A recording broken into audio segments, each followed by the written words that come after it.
Muy buenas tardes a todos. Hoy, sábado 4 de diciembre de 2021, estamos realizando el 44º Conversatorio Sabatino de Historia de la Academia de Historia del Valle del Cauca. Hoy tenemos como conferencista al doctor Néstor Hugo Millán Mendoza, miembro de número de la Academia. El doctor Néstor Hugo Millán Mendoza es abogado de la Universidad Santiago de Cali. Obtuvo su título de abogado con un trabajo, una tesis titulada Las teorías de Estado en el constitucionalismo colombiano. Luego hizo una especialización en Derecho Constitucional en la Universidad Libre de Colombia y después una maestría en Administración de Salud en la Universidad del Valle con un trabajo titulado Bases para la elaboración de un código de procedimiento sanitario. Posteriormente hizo una segunda maestría, esta vez en Derecho Constitucional, con un trabajo de investigación titulado La seguridad integral, propuesta para un nuevo valor en el preámbulo de la Constitución Política de Colombia. Y en el año 2013 obtuvo su título de doctorado en la Universidad Externado de Colombia, doctorado en Sociología Jurídica e Instituciones Políticas, con una tesis doctoral titulada Algunos elementos para la formulación de una política pública de seguridad integral en el marco de los fines esenciales del Estado Social de Derecho colombiano. El doctor Néstor Hugo Millán Mendoza tiene una larga trayectoria en el sector público y también en el sector académico. Fue alcalde de Roldanillo, fue abogado asesor de la Personería de Cali y de la Alcaldía de Cali, jefe administrativo de la Secretaría de Salud Departamental, subauditor general de las Empresas Públicas Municipales de Cali, fue abogado asesor en el Congreso de la República, jefe administrativo de la Secretaría de Salud Municipal, subgerente de personal de la Universidad Autónoma de Occidente, director ejecutivo de la Secretaría de Gobierno Municipal, director del Instituto de Atención y Prevención de Desastres de la Gobernación Departamental. En el ámbito académico ha tenido dos vinculaciones de larga data con la Universidad Libre y con la Universidad del Valle. En la Universidad del Valle fue inicialmente profesor de cátedra y después ya profesor nombrado, habiendo alcanzado la máxima categoría del escalafón docente como profesor titular. En la Universidad del Valle ocupó dos cargos en la dirección universitaria, como fueron el de director de la oficina jurídica de la universidad y el cargo de secretario general de la Universidad del Valle. En la Universidad Libre tiene una vinculación desde el año 1984, en 1990 como profesor de diversas asignaturas relacionadas con el derecho y la gerencia en servicios de salud.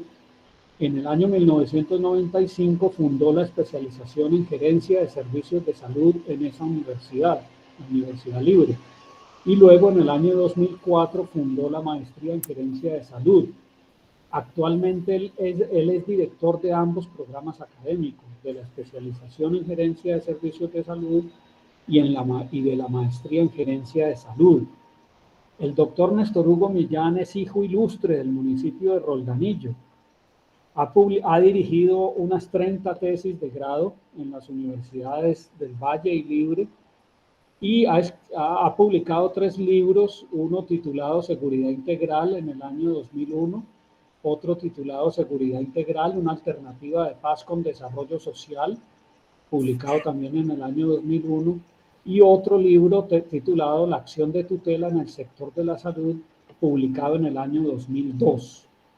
El doctor Néstor Hugo Millán Mendoza es actualmente miembro de número de la Academia de Historia del Valle del Cauca. El día de hoy, el doctor Néstor Hugo nos va a dictar una conferencia titulada La Constitución de 1821 como fundamento político y jurídico del actual Estado colombiano. Entonces, con esta presentación, le cedo la palabra a nuestro conferencista. Adelante, doctor Néstor Hugo.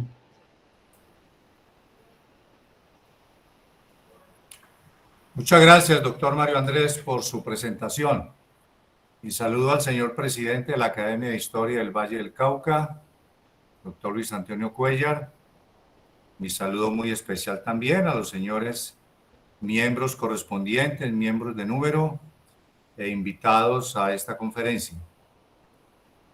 Ustedes recordarán que hace tal vez 3, 4 años, cuando fui admitido como miembro correspondiente de la Academia de Historia del Valle del Cauca, tuve ocasión de manera presencial en la sala de sesiones de la Academia de hacer una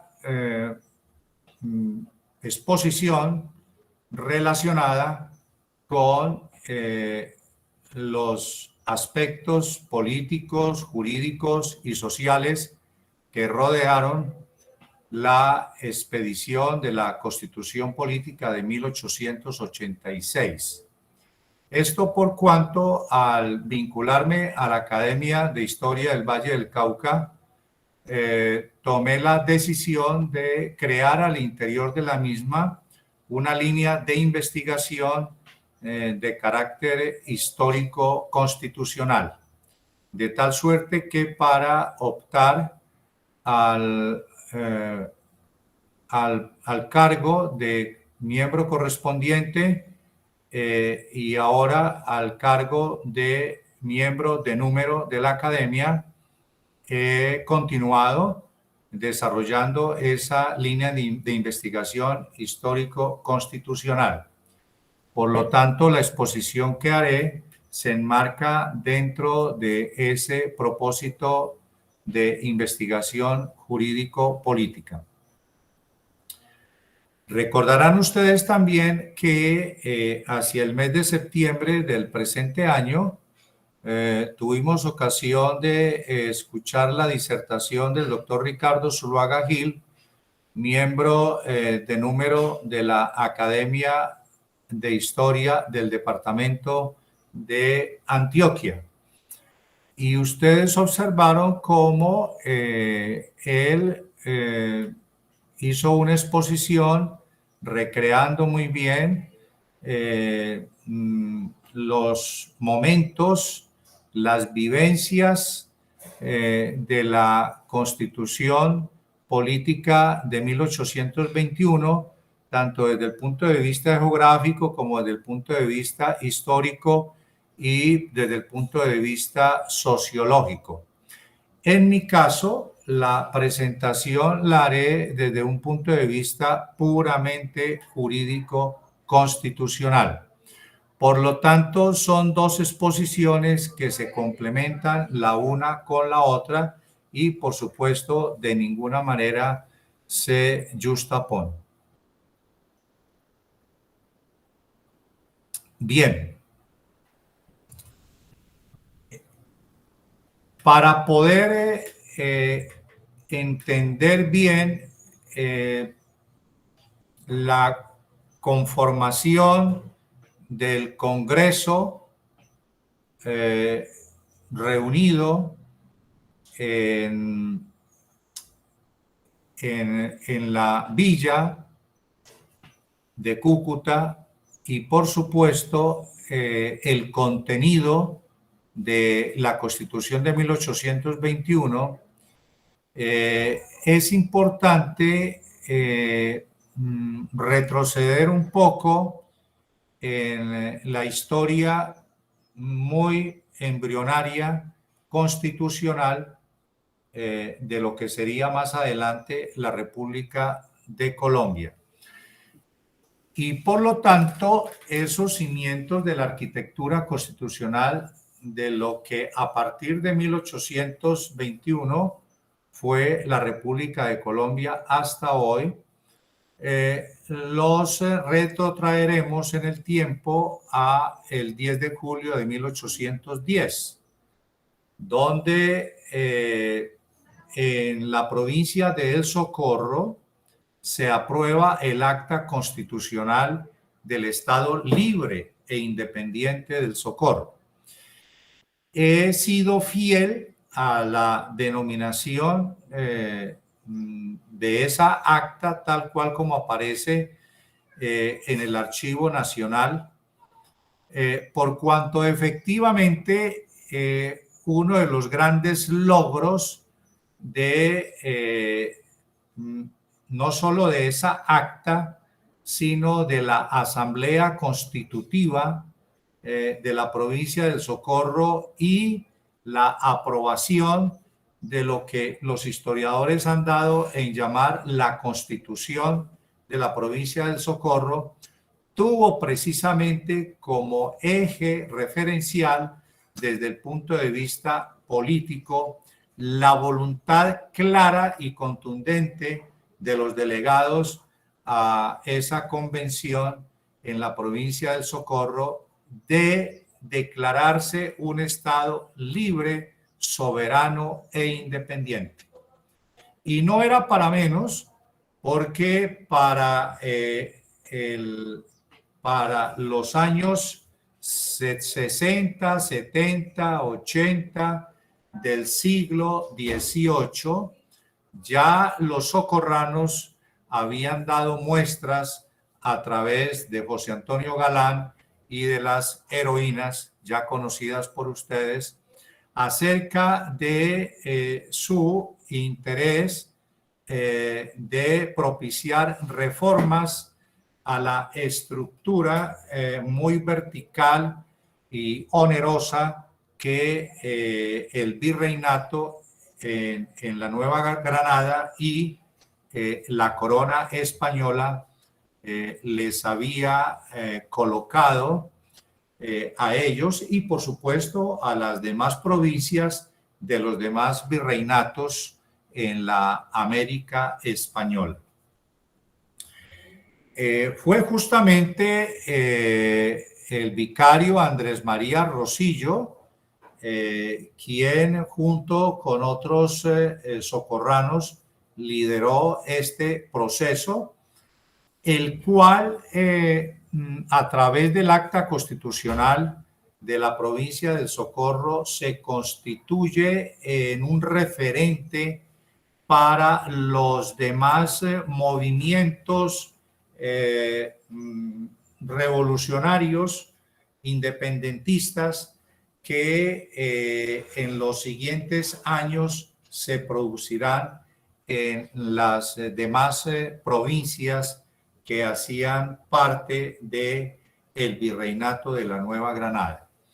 Así que la importancia crucial de esta acta constitucional lo constituye ese proceso libertario independentista de los socorranos y además la importancia está dada en que ella fue tomada como referente para que otras provincias como Novita, Mariquita, etcétera, adoptaran en términos generales la estructura del acta constitucional en la provincia del Socorro. El 20 de julio de 1810 se produce jurídicamente el acta del Cabildo de Santa Fe. No es un acta de independencia, como generosamente muchos historiadores así la han denominado, pero sí es un acta promovida y liderada por don Camilo Torres, José Acevedo y Gómez, por Jorge Tadeo Lozano y otros líderes más que desde luego buscan que el virrey Amari Borbón flexibilice las normas del virreinato de tal forma que ellos pudieran tener acceso a el gobierno, al menos dentro de la provincia de Cundinamarca y desde luego pudieran ejercer otros derechos libertarios justamente estimulados por la Declaración Universal de los Derechos del Hombre promulgada bajo la órbita de la Revolución Francesa. Y allí entonces la verdad es que es José Acevedo y Gómez quien desde el punto de vista político, desde el punto de vista jurídico y desde el punto de vista social lidera ese proceso. No obstante que el doctor Camilo Torres lo hizo desde el punto de vista jurídico,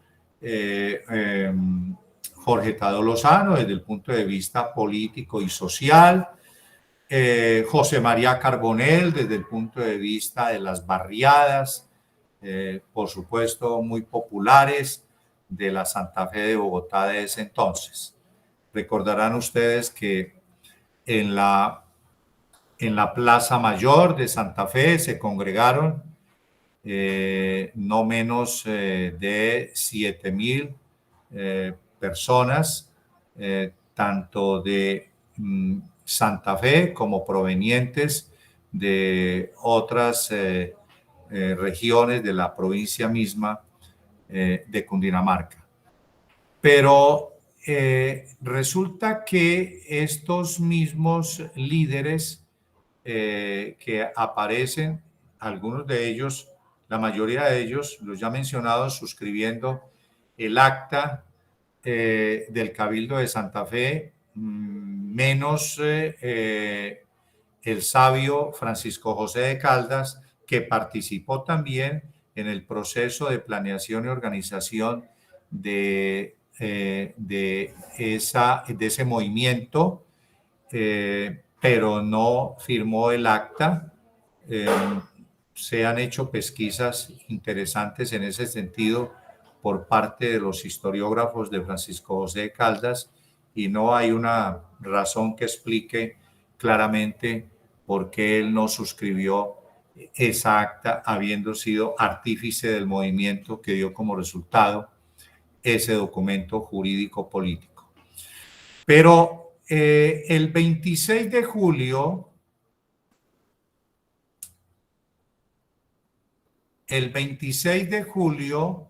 de ese mismo año, se le produce un adendo al acta del Cabildo de Santa Fe de Bogotá.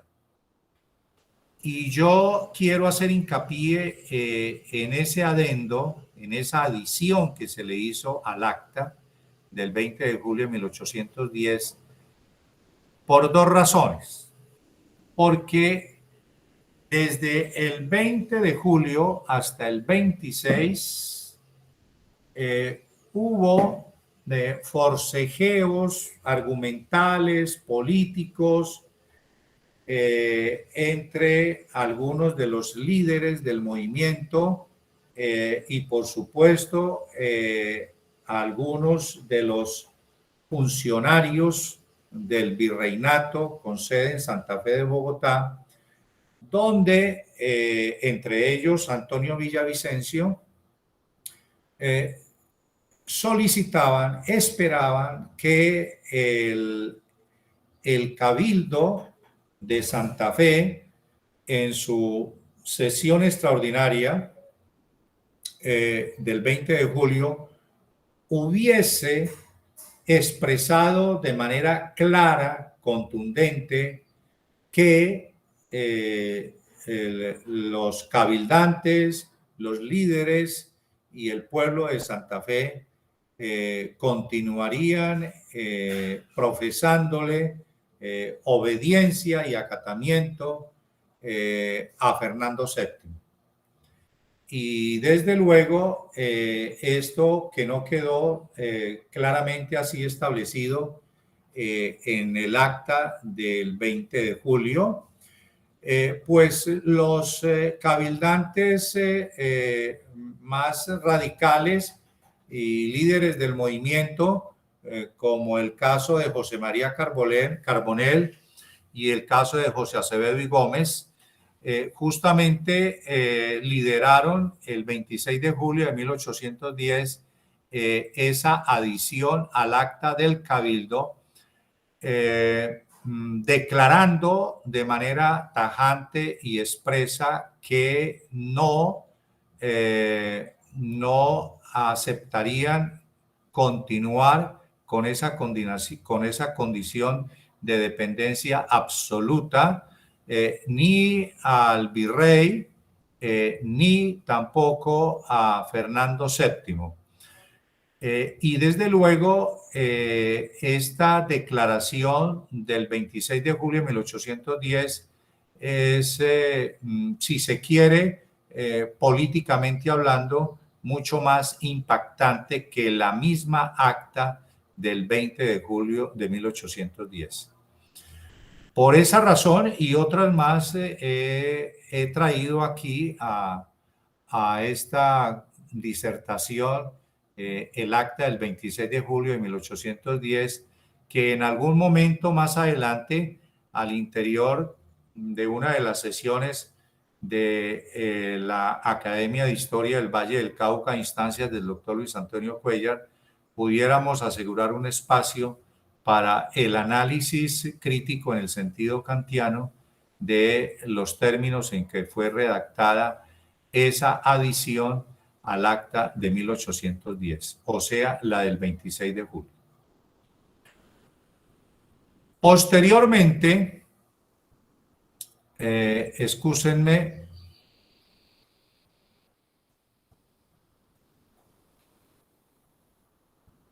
muy bien, ya en 1811,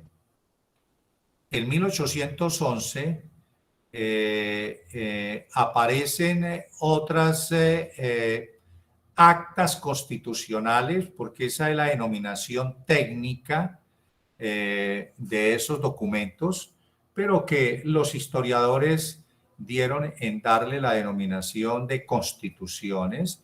Entonces aparecen, por supuesto, el acta del 4 de abril de 1811, donde esa acta, con algunos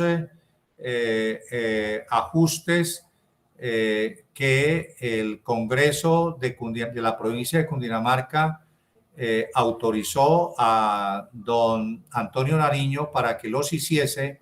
Más adelante, efectivamente, si esta tendrá los visos desde el punto de vista estructural de una constitución, la cual desde luego aparece en la historia como la Constitución de Cundinamarca.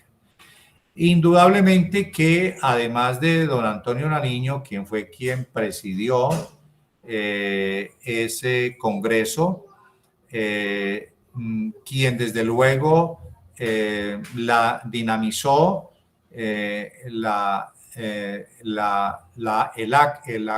Constitución para efectos de su edición final, fue don Jorge Tadeo Lozano. Si comparamos la Constitución de Cundinamarca con el acta preconstitucional de la provincia del Socorro, nos encontramos con que hay muchos apartados del acta preconstitucional de la provincia del Socorro que aparecen en general trasladados, por supuesto que no de manera literal, a la Constitución de Cundinamarca. Esta Constitución de Cundinamarca, obviamente, por haber su Congreso estado presidido por don Antonio Nariño, es una Constitución que, por supuesto, es mucho más clara y contundente con respecto del acta simplemente suscrita por el Cabildo en sesión extraordinaria en Santa Fe de Bogotá el 20 de julio de 1810. Así que en esta Constitución de Cundinamarca uno puede rescatar ya también el carácter independentista y soberano que la provincia mostró a través de sus delegados a dicho Congreso. Y más adelante, entonces, aparecerá el 27, aparecerá el 9 de diciembre de 1811 la Constitución de Tunja. Esta tiene, en verdad, estructuralmente unos ribetes de constitución, y uno de los aspectos que más resaltan allí en esa constitución es todo lo que tiene que ver con el servicio de la educación, tanto a las poblaciones indígenas como al resto de las regiones conformantes de la provincia de Tunja. Ese es un aspecto importante por destacar, que más adelante, 11 años después, lo veremos claramente reflejado en la Constitución de 1821. Y claro, uno de los delegados y miembros directivos del Congreso que aprobó esa Constitución de Tunja fue don Juan Nepomuceno Niño. Bien, entonces, para noviembre de 1811 también, en Bogotá, pero desde luego también promovido muy entusiastamente por los cabildantes y delegados de la provincia del Casanare.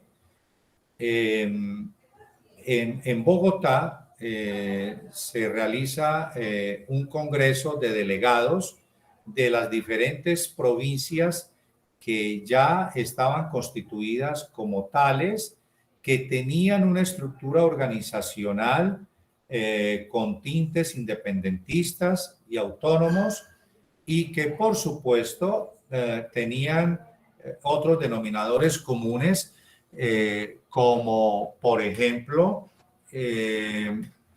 la creación de un organismo supraprovincial que desde luego, sumado a una constitución única para ellos, hiciera que desde luego los cobijara para de esa manera ellos poder seguir desarrollando sus organizaciones político-administrativas y jurídicas al interior de sus respectivas provincias. Y por eso entonces se crea la Confederación de las Provincias Unidas de la Nueva Granada. Y desde luego uno de los líderes más importantes fue Liborio Mejía. Liborio Mejía, que más tarde fuera presidente y que posteriormente, desde luego, muriera de una manera trágica y, por supuesto, muy joven. Esa acta de confederación de las Provincias Unidas de la Nueva Granada constituye un paso adelante sumamente importante para lo que después será el Congreso de Angostura, 9 años después. Y desde luego, en esta Confederación de las Provincias Unidas de la Nueva Granada, pues por supuesto estuvieron allí delegados de la misma provincia de Cundinamarca, del Cabildo de Santa Fe, la provincia de Socorro, la provincia de Tunja.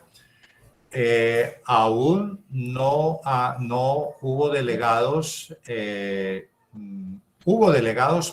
sí, de Antioquia como provincia. Ya más adelante, en 1812, ellos conformarían el Estado y se darían su propia constitución.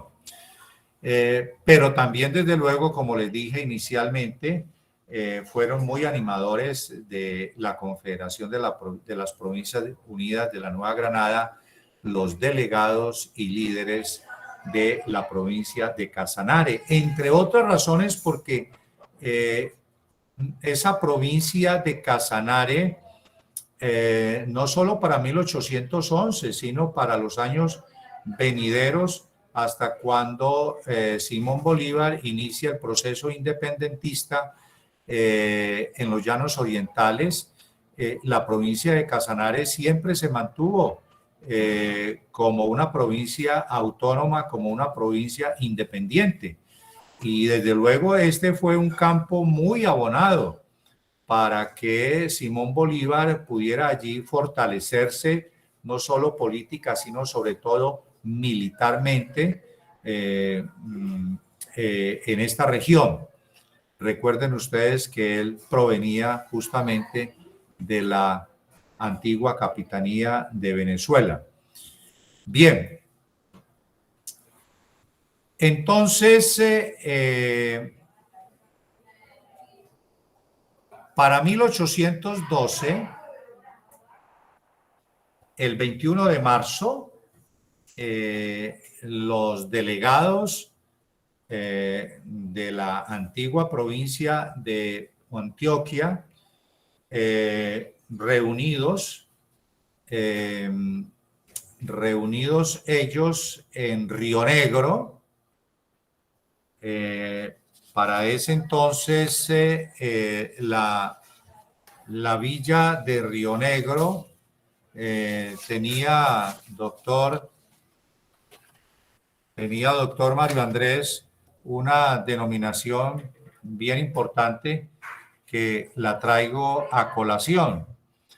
Y justamente en el preámbulo de la Constitución del Estado de Antioquia, allí se expresa claramente que ese congreso se hizo en la muy noble y leal ciudad Santiago de Arma de Río Negro.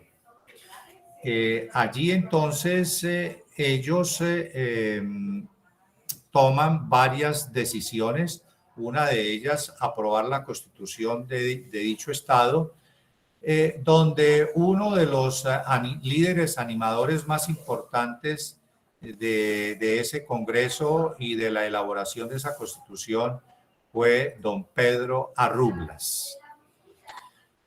Por supuesto que ya el estado de Antioquia, desde el punto de vista de su proceso independentista, venía de recibir las luces y la orientación del doctor José Félix de Restrepo, ¿ya? Nacido en 1760 en Envigado. Bueno. Para de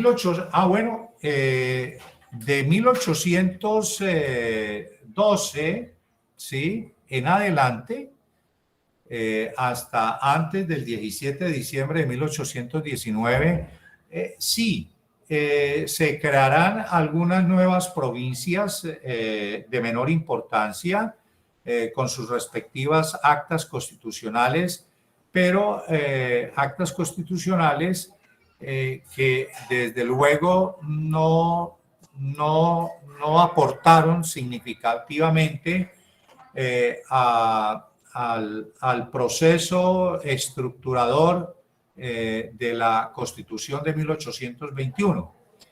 Además, entramos después en la tristemente célebre Patria Boba, que desde luego ningún resultado positivo nos trajo para el desarrollo de este proceso independentista y estructurador de la nueva República de Colombia.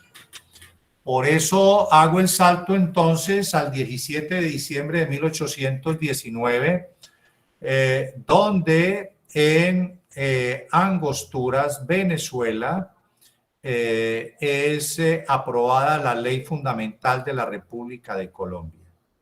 Y allí don Francisco Antonio Sea, por encargo directo del libertador Simón Bolívar, se encarga de organizar el Congreso de Angosturas, de liderarlo, puesto que fue el presidente de dicho Congreso, y no siendo, es decir, además de esas dos actividades importantísimas realizadas por don Francisco Antonio Sea, fue él justamente quien dirigió a través de una comisión que fue conformada la creación, la elaboración, la aprobación, ¿sí?, de la ley fundamental de la República de Colombia. Le llamo de esa manera porque es así como en el texto original aparece ese documento jurídico constitucional, ley fundamental, aunque algunos historiadores van más allá y le han llamado Constitución de Angostura. De Francisco Antonio Sea, tenemos que detenernos a hacer alguna remembranza histórica de él, justamente por toda la labor que le encomendó el libertador Bolívar y que él realizó en el Congreso de Angostura de manera ejemplar. Y además porque el Congreso de Angostura se constituye en la antesala de la Constitución de 1821. Francisco Antonio Sea, granadino, por supuesto, granadino. Esto para significarles a ustedes cómo, si bien es cierto, la gesta libertadora desde el punto de vista militar, liderada por el general Simón Bolívar, en buena parte, no en su totalidad, estuvo conformada por generales venezolanos.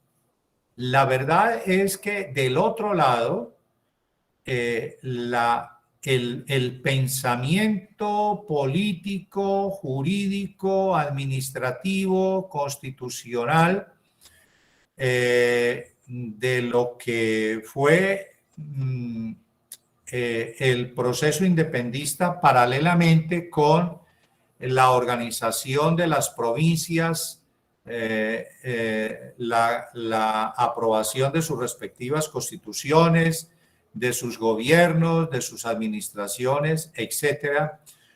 Todo ese pensamiento político, jurídico, administrativo estuvo concebido y liderado por próceres granadinos, como el caso de Francisco Antonio Sea, como el caso de Félix de Restrepo, entre otros. Y claro, por supuesto, el doctor Camilo Torres, Francisco José de Caldas, Jorge Tadeo Lozano, Acevedo y Gómez, entre otros. El doctor Félix de Restrepo. El doctor Félix de Restrepo el doctor Francisco Antonio Sea fue alumno muy destacado del doctor José Félix de Restrepo. Y lo mismo lo fue Francisco José de Caldas. El doctor Camilo Torres también fue alumno destacado del doctor José Félix de Restrepo y condiscípulo de Francisco Antonio Sea. Francisco Antonio Sea dirigió El Correo del Orinoco, que fue uno de los periódicos, de los primeros periódicos revolucionarios que animó bastante la gesta independentista y libertadora de estos territorios. Y desde luego, como les dije, él presidió el Congreso de Angostura y fue designado vicepresidente de la República de Colombia y con funciones especiales en el departamento de Venezuela. Fue posteriormente enviado como agente diplomático de Simón Bolívar a Europa para que allá desarrollara los primeros convenios y tratados con estados europeos, muy específicamente con el Reino Unido. Y además aseguró para la nueva República de Colombia un empréstito muy importante del Reino Unido que contribuyó mucho a generar, digámoslo así, la primera infraestructura física administrativa con que contó la naciente República de Colombia. Bueno, siendo embajador de la República de Colombia en el Reino Unido, allá murió don Francisco Antonio Sea. Observen cómo vengo hablando de la República de Colombia y cuando le hagamos una mirada a la Constitución Política de 1821, seguiré hablando también de la República de Colombia y no del Estado de la Gran Colombia y mucho menos de la República de la Gran Colombia. La Gran Colombia, la figura, la institución de la Gran Colombia, constitucionalmente hablando y por supuesto jurídicamente hablando, como institución política, nunca existió. Es una denominación que comentaristas, articulistas, inclusive algunos historiadores le dieron después a la República, justamente para destacar la dimensión territorial, política, jurídica que Simón Bolívar quiso darle a la República de Colombia. Bien. Entonces, hagamos 2 o 3 referencias a la ley fundamental de la República de Colombia. En el texto de esa ley fundamental, ¿sí?, claramente se establece, primero, que la antigua Capitanía de Venezuela y la Nueva Granada se independizan totalmente de cualquier dominio extranjero y por lo tanto conforman la República de Colombia. Segundo, que los territorios, tanto de la Nueva Granada como de la antigua Capitanía de Venezuela, hacen parte de la nueva República de Colombia. Tercero, en ese Congreso se designa al general Bolívar y así aparece desde luego también en la ley fundamental, se le designa como presidente provisional de la República de Colombia.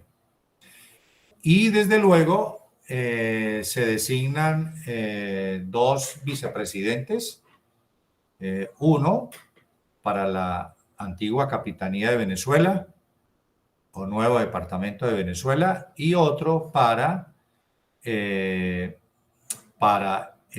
nuevo Departamento de Cundinamarca, y donde obviamente la vicepresidencia para los antiguos territorios de la Nueva Granada, con sede en Santa Fe de Bogotá, lo ejercerá inicialmente el general Francisco de Paula Santander. Y bueno, se le dan facultades muy amplias al libertador Simón Bolívar para que él continúe con su campaña independentista en el sur del país. Y algo sumamente importante para efectos de esta conferencia y para efectos, desde luego, de la creación de la Constitución de 1821. En el Congreso y en la misma ley fundamental se establece que al siguiente año, ¿sí? En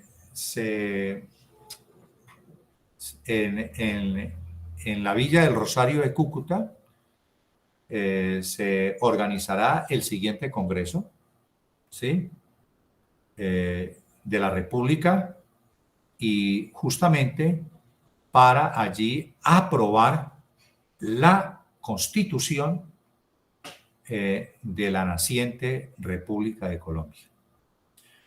Por supuesto que en 1820 no pudo realizarse ese congreso por las dificultades económicas, geográficas, inclusive políticas que se dieron al interior de las provincias desde el punto de vista de la elección de los delegados. Pero algo sumamente importante que se aprobó en ese Congreso de Angostura y que aparece refrendado en la Ley Fundamental de la República de Colombia, y es que se crea oficialmente y para siempre, lo expresa la Ley Fundamental, la República de Colombia. Hay una expresión que pasó a la historia y que la recojo para efectos de esta conferencia, ideada por Francisco Antonio Sea como presidente del Congreso de Angostura. Y es que cuando en diciembre el presidente libertador refrenda la Constitución, refrenda la Ley Fundamental de la República de Colombia en Angostura, el Congreso, que aún estaba sesionando porque la Ley Fundamental tuvo como complementos una serie de decretos de leyes ordinarias expedidas por el Congreso y de decretos expedidos por el libertador Bolívar. Don Francisco Antonio Sea, tan pronto es informado de que el presidente de la República, ¿sí?, ha sancionado la Ley Fundamental de la República de Colombia, se pone de pie, invita a todos los delegados a colocarse de pie y entonces expresa, ¿sí?, ya existe la República de Colombia. La República de Colombia es una realidad. ¡Viva Colombia! ¡Viva Colombia! ¡Viva Colombia! Y desde luego el Congreso más adelante concluiría sus sesiones y desde luego Francisco Antonio Sea, junto con otros delegados granadinos y venezolanos que asistieron a ese Congreso, quedarían con la enorme tarea y misión de convocar al nuevo Congreso de la República en la villa de Cúcuta y, por supuesto, darle a la nueva república una nueva constitución. Bueno, entonces, por las razones que se les expresé a ustedes, no pudo realizarse al año siguiente el Congreso.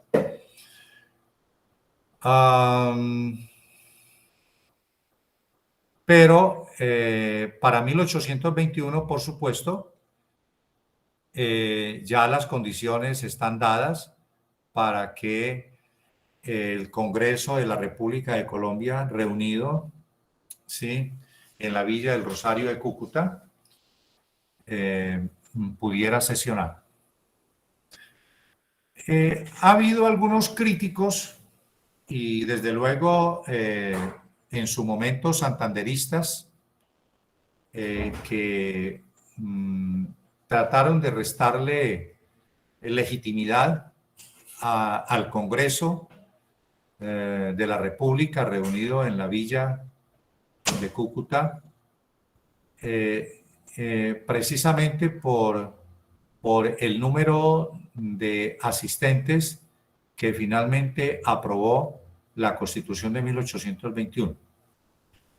En la Ley Fundamental de Angosturas se establecía que cada provincia enviaría 5 delegados al Congreso. Y en virtud del número de provincias, tanto en la antigua Capitanía de Venezuela como en la Nueva Granada, entonces se esperaba que el 100% de los delegados fueran 95.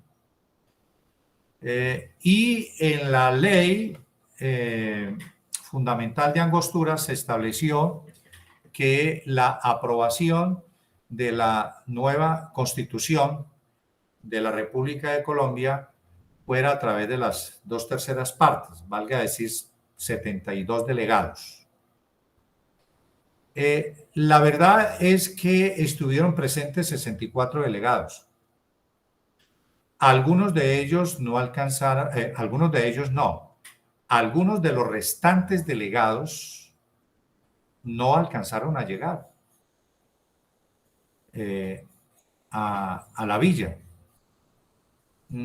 Otros murieron allí, otros se enfermaron y tuvieron que regresarse para sus respectivas provincias. Eso hizo que el libertador Simón Bolívar acordara con don Antonio Nariño, y es bueno decir que ese acuerdo en términos de quórum se hizo entre los dos porque hay documentos que le endilgan a Antonio Nariño haber sido la persona que habilidosamente quiso establecer ese quórum para de esa manera forzar las decisiones que tomara el Congreso de Cúcuta y por supuesto la aprobación de la nueva Constitución.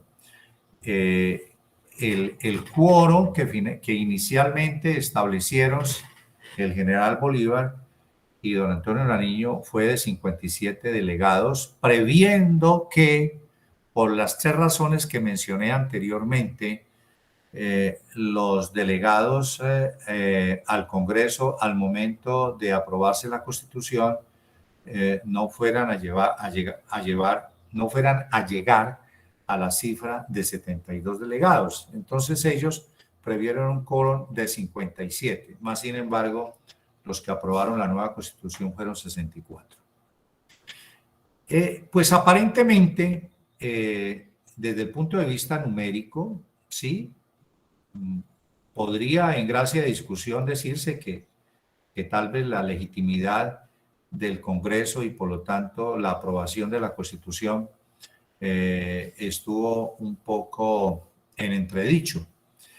Pero si dejamos de lado los procedimentalismos y nos vamos y nos detenemos más bien en la esencia, en la razón de ser y en el gran propósito de la convocatoria del Congreso en la villa de Cúcuta, y el otro gran propósito, ¿cuál era? El de que se le diera a Colombia una constitución, su primera constitución, y por la estructura misma de esa constitución, hombre, así el número de delegados no hubiese sido 64, sino 57, como fue el quórum que inicialmente establecieron Simón Bolívar y Antonio Nariño. La verdad es que con creces, el Congreso de la República le dio a la naciente Colombia una gran constitución, una excelente constitución. Y ya veremos más adelante por qué. Bien. Los grandes líderes de la constitución política, de la primera constitución política de la República de Colombia, o sea, la de 1821, ¿sí? Indudablemente fueron Simón Bolívar. Simón Bolívar estuvo a principios de 1821 allí en la villa de Cúcuta, pero debió posteriormente retirarse para continuar su campaña libertadora, además porque eran muy pocos los delegados que hasta ese momento habían llegado.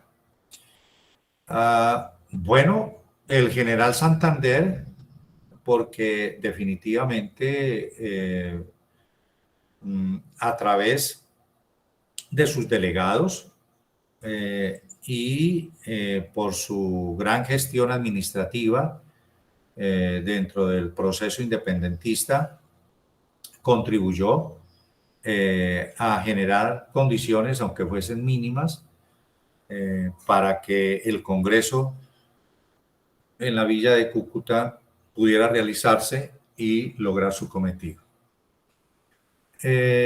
Vicente Azuero, a quien ustedes se encuentran en la parte final de la diapositiva, fue un gran animador política e ideológicamente del Congreso. Como ustedes bien saben, muy amigo, no solo personal, sino ideológicamente del general Santander. Desde luego, el doctor Félix de Restrepo, a quien encuentran ustedes en el costado derecho de la diapositiva, el doctor Félix de Restrepo, ya hicimos alguna semblanza un poco biográfica de él, y desde luego fue un gran orientador en ese congreso.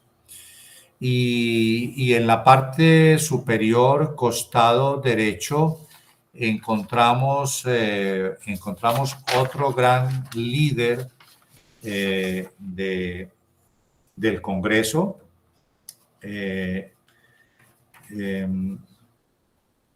antioqueño él. Les estoy hablando de José Manuel Restrepo, bolivariano como el mismo general Urdaneta. Así que ustedes encuentran en el Congreso de la Villa del Rosario de Cúcuta, encuentran ustedes tres digámoslo, tendencias y por lo tanto 3 sectores que conformaron ese Congreso.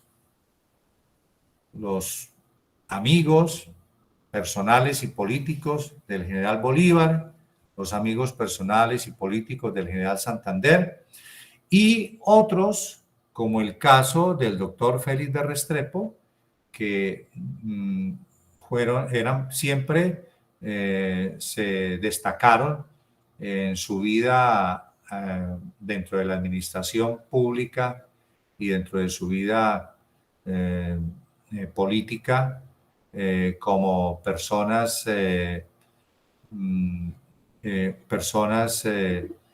que no tenían posturas radicales, personas mediadoras, y ese papel justamente lo desarrolló muy bien el doctor Félix de Restrepo. Veamos entonces ahora la estructura de la Constitución Política de la República de Colombia. Como ya les dije, es formalmente la primera Constitución Política de Colombia. ¿Ya? Esa estructura de la Constitución está dada a través de 10 títulos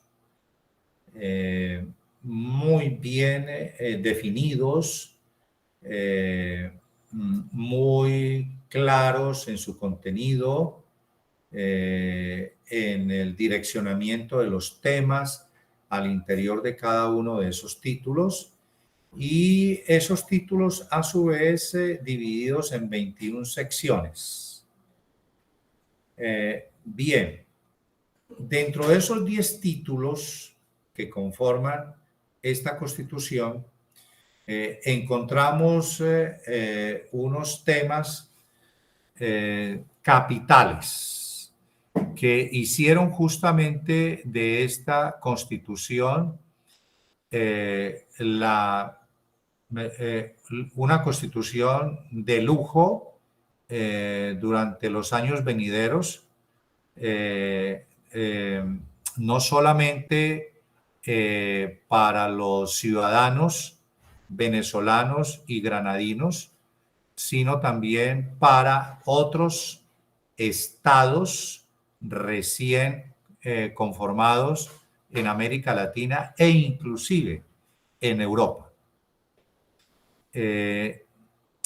Por la estructura orgánica misma de la Constitución, por la estructura funcional de la Constitución y por los temas esenciales que abordó esa Constitución.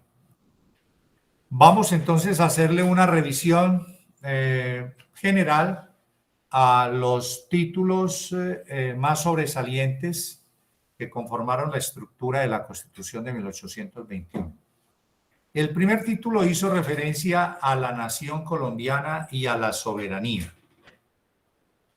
Ese artículo primero dijo clarísimamente que la nación colombiana es para siempre e irrevocablemente libre e independiente de la monarquía española y de cualquier otra potencia o dominación extranjera.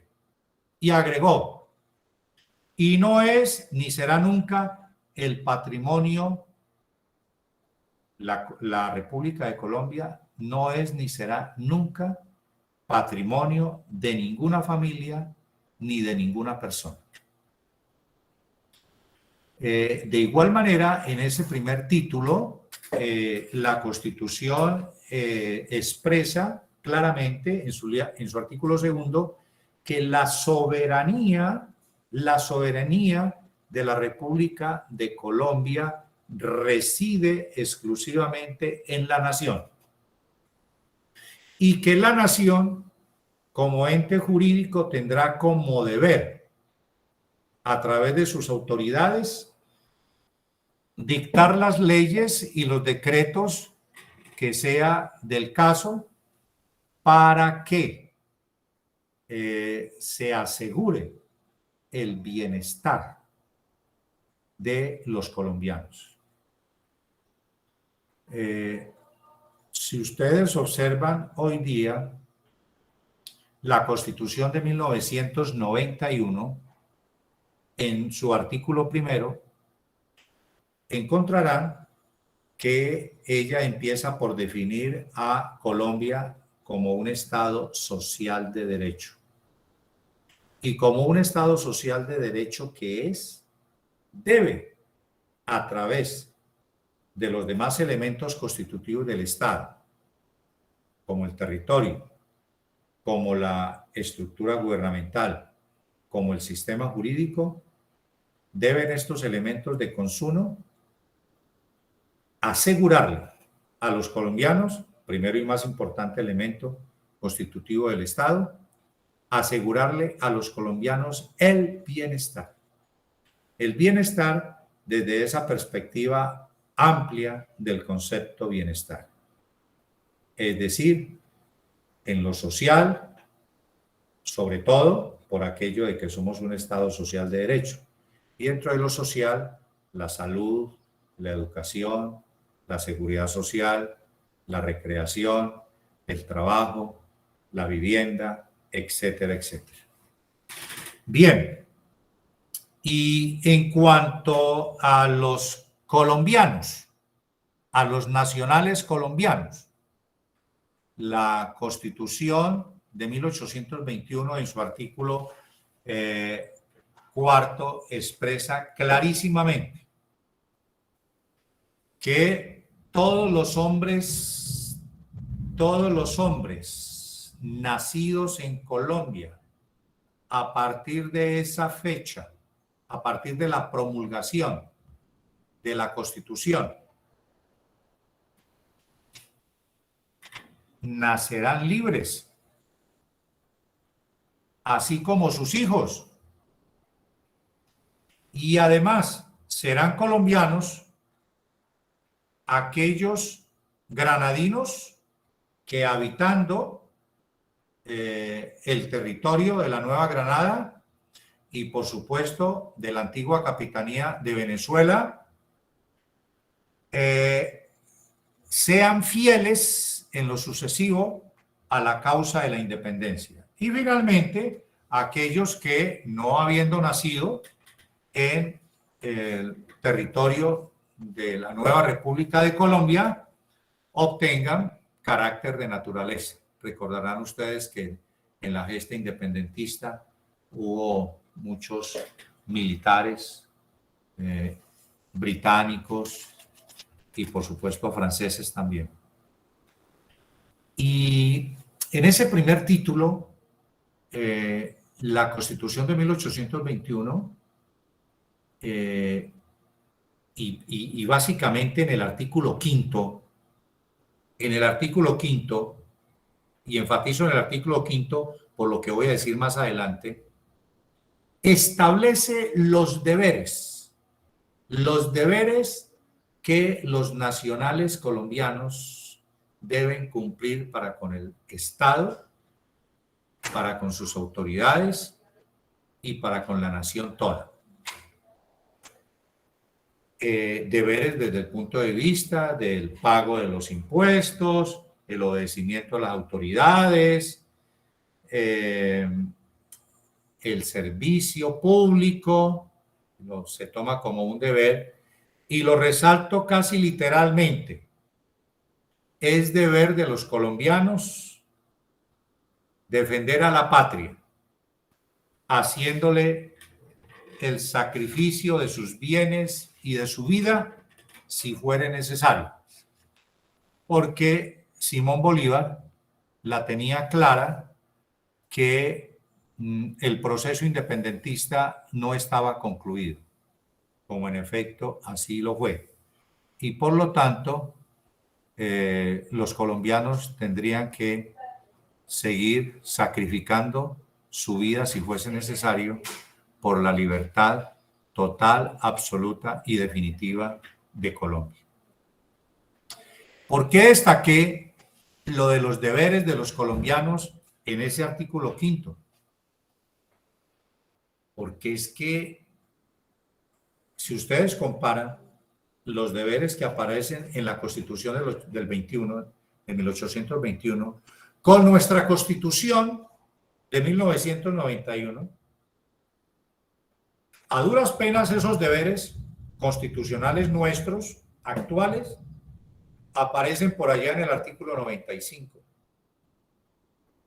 casi que finalizando la parte dogmática de la Constitución. ¿Ya? Aquí, el constituyente de la Villa del Rosario de Cúcuta le da una prelación importante a los deberes, ubicándolos en ese artículo 5. Bien, con respecto al título relacionado con el territorio de Colombia, por supuesto, el artículo 6 expresa que el territorio que conforma la nueva República de Colombia involucra los territorios del antiguo virreinato de la Nueva Granada y la Capitanía General de Venezuela. Y en el artículo 8 aparece una desagregación territorial importantísima que estuvo vigente por muchos años, en el siglo XIX y hasta principios del siglo XX en la República de Colombia. En el artículo 8, como les decía, se aprobó que el territorio de la República estaría dividido en departamentos y estos a su vez en provincias y las provincias a su vez en cantones y los cantones en parroquias. División política, geográfica y administrativa que se mantuvo por todo el siglo XIX. Y en cuanto al gobierno de Colombia, resulta maravilloso leer el texto de la Constitución porque si ustedes la comparan, la Constitución de 1821 con las demás constituciones en el siglo XIX, inclusive con las mismas constituciones, con la misma Constitución de 1886 y reformas constitucionales que esta tuvo, la verdad es que la estructura del gobierno de Colombia se mantuvo y se sigue manteniendo en la Constitución de 1991. De ahí que esta conferencia yo la rotulara desde un principio, ¿sí? En términos de la Constitución Política de 1821, ¿sí? Y su impacto, su desarrollo, ¿sí? Político y jurídico actual. Porque en mucho, la Constitución Política de 1821 sigue teniendo vigencia. De manera que el gobierno de Colombia aparece en el artículo 10, desagregado desde el punto de vista del poder supremo en los tres órganos: el legislativo, el ejecutivo y judicial. Por supuesto que esto no es nada original en los constituyentes de 1821. Ya Aristóteles, en su obra Cumbre la Política, había hecho un esbozo, más o menos, similar, implementado muy bien en el espíritu de las leyes en el siglo XVIII. ¿Ya? Entonces, esa desagregación del poder supremo del gobierno de Colombia en los tres poderes aparece muy bien desarrollado en los artículos subsiguientes. Y si, por ejemplo, vamos al título 6, en los artículos 40 y siguientes, donde aparece explicitado el poder legislativo, y lo comparamos con el articulado de la Constitución de 1991, entre otros, el artículo 150, que establece las funciones del Congreso de la República. Ustedes encontrarán con que allí las funciones esenciales del Congreso de la República hoy día, ¿sí?, ya venían desde la Constitución de 1821. Y por supuesto, la desagregación del poder legislativo en dos cámaras, el Senado y la Cámara de Representantes.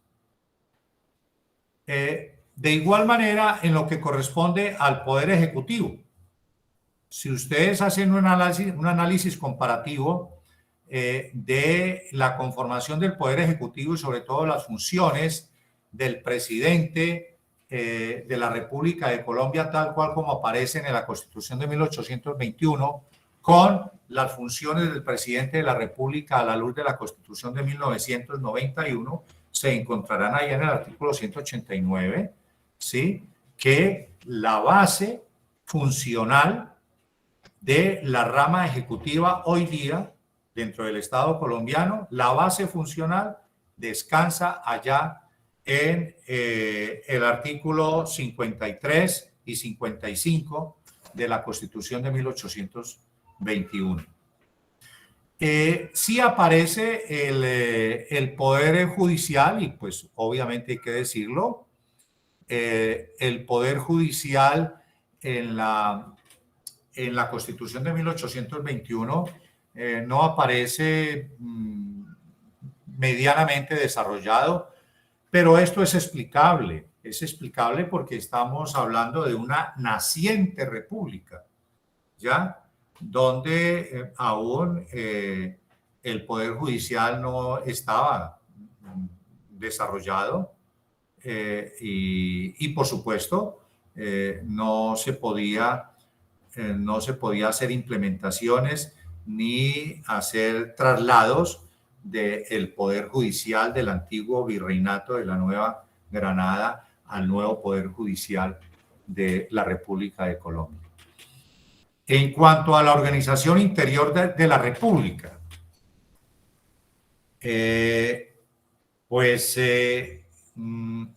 ya observamos cómo en ese título séptimo de la de la Constitución de 1821, aparece muy bien desagregada la organización interior de la República, es decir, cómo está conformada la figura de los departamentos, sus autoridades, sus funciones, cómo está conformada la figura de las provincias, sus autoridades, sus funciones, de igual manera los cantones, de igual manera las parroquias. Es de verdad bien importante poner de relieve esta estructura funcional de la Constitución de 1821 desde el punto de vista de su gobierno interno. Bueno,